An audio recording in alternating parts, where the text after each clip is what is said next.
সহযোদ্ধাদেরকে অনুরোধ করছি, এই পার্টির সৈনিকটাকে যেখানে দেখতে পাবেন আপনারা একটু ওনাকে যতটা পারেন আর্থিকভাবে সাহায্য করবেন, কারণ আমি খুব অসহায়।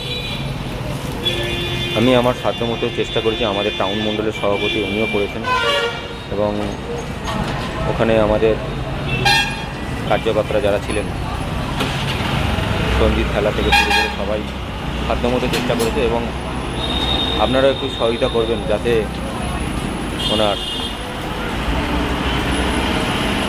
কিছুটা অর্থ তার নিজের পরিবার এবং তার নিজের কাজে লাগে। হর হর মহাদেব, ওম নমঃ শিবায়।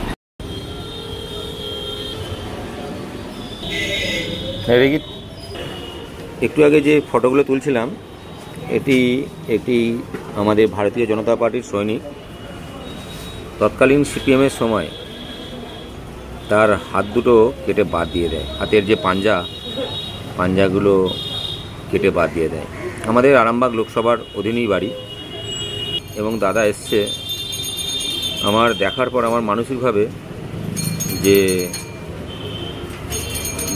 আমার মনের ভালোবাসাটা থেকে মানে ব্যথা যন্ত্রণাটা বেশি নেমে এলো। তো দাদার সঙ্গে একটু পরিচয় করাচ্ছি, একটু বিষয়টা আপনাদের সামনেও তুলে ধরছি। এই সিপিএমের অত্যাচার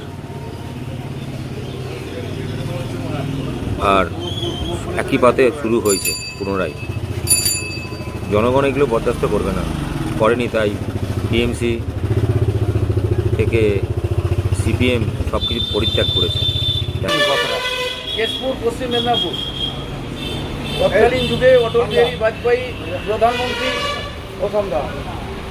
মমতা ব্যানার্জি রেলমন্ত্রী, এই ভারতীয় জনতা পার্টি করার অপরাধে সিপিএমের হারমাত্রা তুলে নিয়ে যে ওই যে গরু কাটে, সেই গরু কাটা তেরোয়াল দিয়ে দুটো হাত আমাদের কেটে দিয়েছে।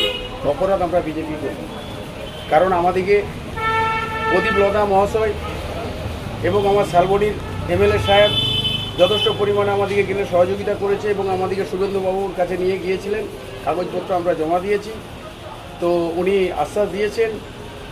হ্যাঁ, তো আমাদের পশ্চিমবাংলার যে মুখ্যমন্ত্রী শুভেন্দু অধিকারী মহাশয়, আপনারা মন দিয়ে এই ভারতীয় জনতা পার্টিটা করুন এবং আমাদের ছায়া ছত্রে আপনারা থাকুন। বাংলায় যে উন্নয়নগুলো হবে এবং আমাদের মাননীয় মুখ্যমন্ত্রী সাহেব যে উন্নয়নগুলো করবে, আপনারা বাংলার মানুষ তাকে ভোট দিয়ে জয়যুক্ত করে জিতিয়ে আপনারা দেখুন খালি বাংলায় উন্নয়নগুলো কী হয়। এই বলে আমি আমার বক্তব্য শেষ করছি। জয় হিন্দ।